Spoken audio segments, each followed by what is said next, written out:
বর্তমানে একটা ঘূর্ণাবর্ত অবস্থান করছে উত্তর বঙ্গোপসাগরের কাছে, যেটা আগামী 24 ঘন্টা একটা নিম্নচাপে পরিণত হওয়ার সম্ভাবনা রয়েছে।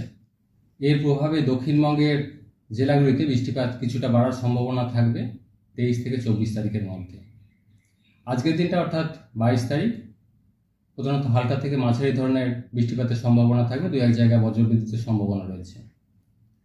23 তারিখে কিছুটা বৃষ্টিপাতের পরিমাণ বাড়ার সম্ভাবনা রয়েছে উপকূলের কাছাকাছি কয়েকটা জেলা, যেমন দক্ষিণ 24 পরগনা, পূর্ব পশ্চিম মেদিনীপুর, ঝাড়গ্রাম। এই জেলাগুলো কিছুটা বৃষ্টিপাতের পরিমাণ বেশির দিকে থাকবে, দু এক জায়গায় ভারী বৃষ্টির সম্ভাবনা রয়েছে এই জেলাগুলো 23 তারিখে। 23 তারিখ অন্যান্য জেলাগুলো হালকা থেকে মাঝারি ধরনেরই বৃষ্টিপাতের সম্ভাবনা থাকবে, দু এক জায়গায় বজ্রবিদ্যুতের সম্ভাবনা রয়েছে। 24 তারিখে কিছুটা বৃষ্টিপাত বেশি থাকার সম্ভাবনা রয়েছে পশ্চিমের কয়েকটা জেলা, যেমন ঝাড়গ্রাম, বাঁকুড়া, পুরুলিয়া। এই জেলাগুলোয় স্থানীয়ভাবে দু এক জায়গায় ভারী বৃষ্টির সম্ভাবনা থাকবে। অর্থাৎ সামগ্রিকভাবে দক্ষিণবঙ্গের জেলাগুলিতে আজকের দিনটা হালকা থেকে মাঝারি ধরনের বৃষ্টিপাতের সম্ভাবনা, দু এক জায়গায় স্থানীয়ভাবে বজ্রবিদ্যুতের সম্ভাবনা।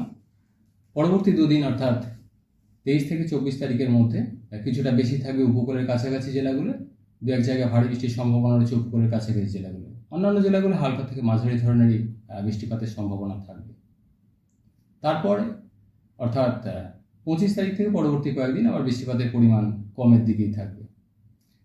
মৎস্যজীবীদের জন্য আগামী 3 দিন সমুদ্রে যেতে নিষেধ করা হয়েছে। আজকের দিনটা গভীর সমুদ্রে, উত্তর বঙ্গোপসাগরের গভীর সমুদ্রে যেতে নিষেধ করা হয়েছে, এবং পরবর্তী দুদিন অর্থাৎ 23 থেকে 24 তারিখ সমুদ্রে যেতে নিষেধ করা হয়েছে মৎস্যজীবীদের। সমুদ্রে দমকা হাওয়া থাকার সম্ভাবনা রয়েছে সেই কারণে। উত্তরবঙ্গের ক্ষেত্রে আজকের দিনটা হালকা থেকে মাঝারি ধরনের বৃষ্টিপাতের সম্ভাবনা রয়েছে, দু এক জায়গায় বজ্রবিদ্যুতের সম্ভাবনা। কিছুটা বৃষ্টিপাত বাড়ার সম্ভাবনা রয়েছে উত্তরবঙ্গের ক্ষেত্রেও 24 থেকে 26 তারিখের মধ্যে, বিশেষ করে উত্তরে কয়েকটা জেলা, যেমন দার্জিলিং, কালিম্পং, জলপাইগুড়ি, কোচবিহার, আলিপুরদুয়ার। এই জেলাগুলো 24 থেকে 26 তারিখের মধ্যে স্থানীয়ভাবে দু এক জায়গায় ভারী বৃষ্টির সম্ভাবনা থাকবে। অন্যান্য জেলাগুলো হালকা থেকে মাঝারি ধরনের বৃষ্টিপাত থাকবে।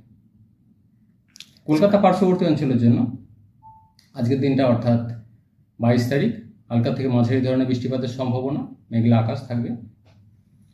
কিছুটা বৃষ্টিপাত বাড়ার সম্ভাবনা রয়েছে কলকাতার ক্ষেত্রেও 23 তারিখে।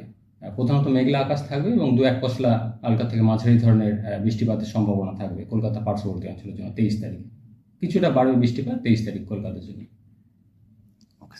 সম্প্রীতি guest house, hotel and restaurant. সমস্ত আধুনিক সুবিধাযুক্ত AC double bedroom, standard double bedroom, twin bedroom, deluxe double bedroom. আমাদের হোটেলেই রয়েছে বাঙালির খাবার সহ মাল্টি কুইজিন রেস্টুরেন্ট। শহরের মধ্যে অথচ সম্পূর্ণ নিরাপদ পরিবেশে থাকা খাওয়ার একমাত্র ঠিকানা Sampriti guest house, hotel and restaurant, Chakdah road, টবাজার, বনগাঁ। ফোন 03215257603।